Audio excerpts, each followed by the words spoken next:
how you make this delicious cauliflower and pea curry. I've got a cauliflower. I'm going to be using half of this. It's about 3 cups. I'm going to add half a cup of onions and some chilies to some hot oil, a teaspoon of cumin, and I'm going to cook this all together.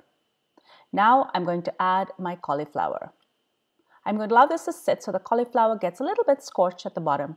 I'm going to add a tablespoon of ginger and garlic paste and a teaspoon of chili powder, half a teaspoon of turmeric powder, a teaspoon of cumin powder, and a teaspoon of coriander powder. I'm also going to add 1 cup of chopped tomatoes. Mix this well together.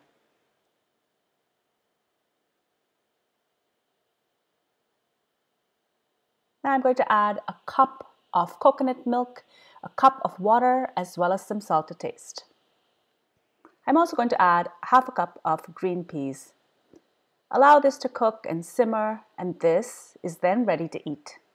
Let's have a taste.